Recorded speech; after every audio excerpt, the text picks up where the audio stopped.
Welcome to Redbeard and the Den of Tools. Howdy ho guys and gals, it's Red, your friendly neighborhood tool bear, back again here in the Den of Tools. And today we're here to talk about a topic that I'm sure to get under a lot of people's skin, and that is why buying Snap-on tools could be a $1 million mistake. Yeah, I know you always hear the old timers, or the guys who at least you think they're old timers, saying, you know, buy once, cry once, and I'd rather invest in good tools and not have to cry over, whatever, later. But is that really the case? Is that really what it comes down to? Is it just that simple? Can you take your brain, wrap it up, throw it away, and just, make up for critical thinking with spending more money? Well, I guess you can try. Well, let's see what this actually gets you. So I did a recent survey of some professional mechanics and talked to them about how much money they've spent on Snap-on tools. And the consensus after talking to 250 people was that they, on average, over 20 years, will spend around $100,000 on tools. Now, you think that's a lot, right? Maybe the bear's off kilter here a bit. But at $100,000, that's really only $5,000 a year in tools. It's not as much as you might think. So let's take a look at how some of that spending happens and where maybe you could save a buck or two. And let's start at the priciest category first, and that is your typical large rolling tool chest. Snap-on's going to sell you one of these. Very nice. Don't get me wrong. There's nothing wrong with it. It's a perfectly well-made cabinet, but is it a $9,000 cabinet? Or to be precise, an $8,895 cabinet.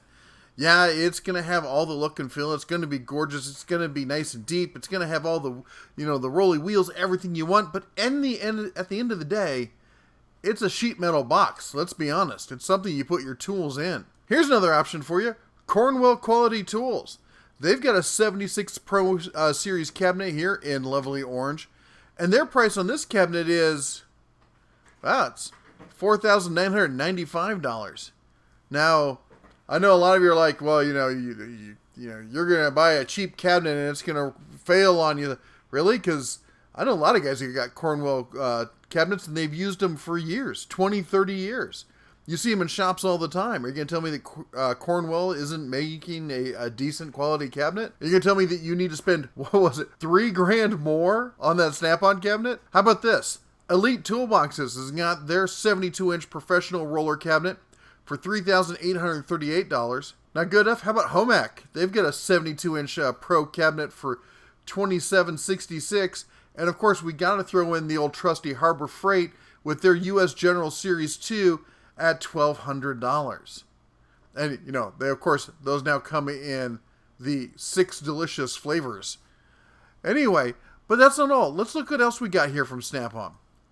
Snap-on's trying to sell you guys the 18-volt, half-inch drive cordless monster lithium impact wrench with 600 full foot-pounds of torque. This thing's a beast, right? Well, if you think about it, Snap-on was kind of late to the game when it came to cordless stuff. Maybe somebody got there first and does it better. Maybe they do it better for cheaper. Grainger's going to sell you this Ingersoll Rand for half-inch cordless impact. This whole set for $536. Oh, and it does 780 foot-pounds of torque. Well, maybe you don't go that route. We see a lot of guys these days going Big Red Milwaukee with that 5-year warranty, and they're really standing behind that thing. You can pick up one of their fuel impacts with 2 5.0 top-of-the-line batteries. Now, remember, Milwaukee owns the patent. They are first movers on this lithium-ion batteries here. And this is a 600 foot-pound torque wrench for $400. You can go to any Home Depot and pick that thing up. Let's talk about Harbor Freight. They're in the game here with their new Earthquake series. I know a lot of pros are using this. You can't say they're not, and they're having a great time using it. Everyone I've talked to loves these things. This is on sale right now for $238.99. Let's say you want to go real bargain basement. You can get the Cobalt half-inch drive cordless impact set here for $169. Now you're going to say, oh, that's a piece of junk. Sorry. There's been multiple articles written on this. Some guy just finished a 2-year in the shop, used every single day. Professional use. Just to test it out. 2 years, not one problem. Guys, I'm sorry to tell you, but the lower end guys are catching up and they're doing it for less. And this is a 650 foot-pound breakaway torque, tool. All right, now hold on. The $1 million payoff is coming. I'm not pulling your tail on this one, guys. This is for real. I'm going to show you at the end of this how you're going to save $1 million by not buying Snap-on. Let's talk torque wrenches, shall we? The Snap-on torque wrench, $539. Well, what other choices do we have? Well, we got an SK torque wrench for $281. You can get the Proto for $237. You can get a gear wrench for $139, or you can get the new Icon for $89.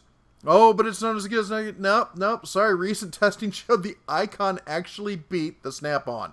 Yep. Not only does it cost less, but it was more accurate than the Snap-on torque wrench. You know, even when it comes down to breaker bars, you get the breaker bar for $137.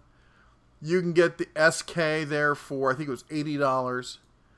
The Proto is going to come in at $55.78. You can get yourself a classic Craftsman for $35, or the basic bottom of the line Harbor Freight for $15. And you know what? They're all just breaker bars. That's all they are. I'm sorry, there is nothing magical about the metal in this Snap-on one. And if you want American made, then buy SK. SKs, they're all 100% American made. You don't have to worry when you buy an SK tool if it's American made. It's made in America. The company, the family that owns it has made a vow to have all their tools made in the USA. Now you're asking, Bear, you said that I was going to get $1 million if I didn't buy Snap-on. How's that work? Well, as I said, the average guy was spending $100,000 over 20 years. So let's break these numbers down. We got the old spreadsheet. You know the Bear loves spreadsheets. So we look at, in breaker bars, you're spending 58% of the price with the SK, 40% of the price with the Proto. You're only spending 25% of that Snap-on price with the Craftsman, and with the Harbor Freight, you're spending 10%. That's right, you're saving 90% by going that route. Now, not everything, you can't save everything on that. You know, it's not always going to be a 90% savings. So we got the torque wrench, 52, 44, 25, 16%. We go to the impacts, 64, 48, 28, and 20%. And the tool chests, 56, 43, 31, and 13. At the bare minimum, you're saving, you're saving close to 50%. Now, I got mixed over here in the far right category. You may look at that and say, hey, what, you all mixed up there, Bear? What's going on? No, that's like saying, 1 out of 5 times I buy one of these categories. Say 1 out of 5 times I buy a tool, I buy the Snap-on. 1 out of 5 times I buy the SK. 1 out of 5 times I buy the Proto, the Craftsman, or the Harbor Freight. Or that category. I'm not saying one specific tool is the one you need to go with. If you've ever been around the channel, you know that's the last thing the Bear talks about. We're not brand specific here. We choose the right tool for the right job at the right price. Because what you need to remember is you're actually a small businessman. If you're a professional mechanic who has to provide your own tools, what you really are is not an employee. What you are is a service provider providing a business service to that shop. Because if you were an employee, a real true employee, you wouldn't have to buy your own tools. So you need to look at how much is that tool really paying me and how much am I paying for that tool?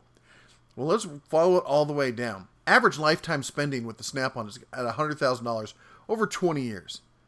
Well, with SK, you're going to spend $57,000. Proto level, you're at 44, then you're at 27, and at 15.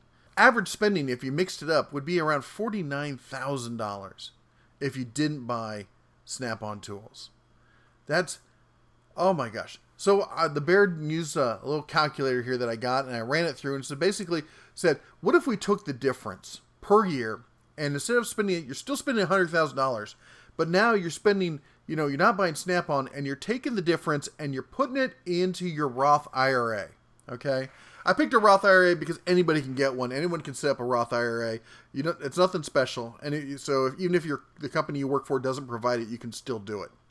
So, that said, at the SK level, you're putting in $2,000 a year. At the Proto level, 2.7, 3.6, and 4.2. Now, I did some fun figuring here, and what we did is we said you started when you were 20, and you did this every year for 20 years, because that's what we said at the $100,000 mark. And then you didn't put any other money in. After 20 years, you stopped investing. Maybe you just bought all Snap-on after that. You wanted the good tools. You've been doing it for a good long time. Now you wanted the good tools. Okay, so for 20 years, from the time you're 20 to you're 40, all you did was not buy SnapOn and took the difference and put it in your IRA.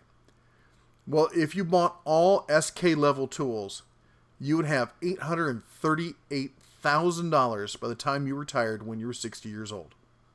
If you bought proto level tools, you'd have $1.154 million in the bank. Yep. At 60, as a mechanic, you're now a millionaire. You're welcome. Just send the bear a tip. You can donate. You go over to dentatools.com. Oh, there's a PayPal link over on the right-hand side. You just give me 10% of that. I'll be good with that. Let's say you chose to go the craftsman route. You're now at 1.4 million. Say you skimped and you saved and you bought Harbor Freight for everything, you're at 1.6 million. But let's say you went the mixed route. This isn't mixed between SK and Harbor Freight. This is mixed between all of them. Sometimes you bought SnapOn because, let's be honest, sometimes SnapOn does have the best tool. Sometimes you just got to get on the truck. I'm sorry, but if you're going to be a professional, mechanic, and over the course of 20, 30, 40 years, you might have to get on that truck. Let's say you do. So this is between all different levels, just not always going with SnapOn. If you mix it up, you would still have $1 million in the bank. Come on, I know she's pretty, but is she $1 million pretty? Guys, and let me just show you one other thing here. At that base level, you're saving $25.47, right? So here's how we figured it. You had a zero starting balance, you said $25.47. Started with your 20 and you stopped when you were 40, right? That gives you an annual saving or a total Roth IRA balance of $156,000. But you can't touch it, all right? So that becomes your base, $156,583. All right, but now you stop contributing. You don't put any more money in, but now you're 40 and you can't take that money out until you're 60. There you go. That's how that works.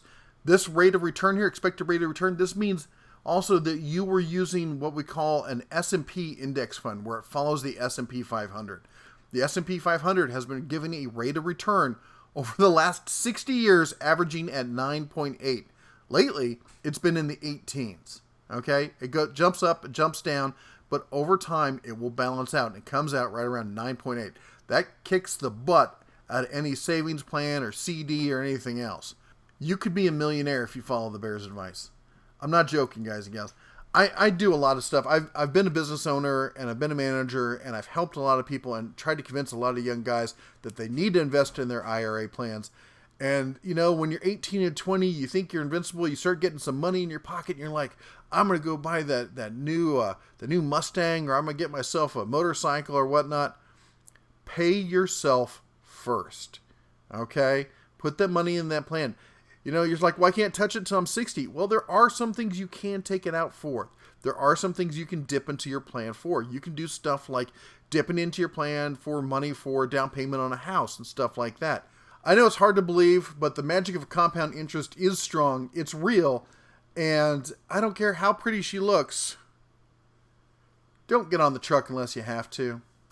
By the way, the Bear's got more stuff coming on regarding SnapOn. Yeah, I've been doing a lot of research into the company, and I wish I could tell you I was happy with what I found, but basically it's one of those things like, you ever done rehab and you pull up a floor and all you find under there is rotted timbers? It's kind of like that. If you guys think it's bad dealing with the SnapOn dealers, oh, you should try being a SnapOn dealer. Wait, no, you shouldn't. That's kind of the whole point. Basically, it all rolls downhill from corporate, and you guys are just on the receiving end, and those poor dealers are trapped in the middle. But I got a video coming up on that, so stay tuned. Anyway, be smart. Stay off the truck when you can, because remember, the money you don't spend there could make you a millionaire in the end. Trust the Bear on this one. Take care, everyone, and as always, shine on.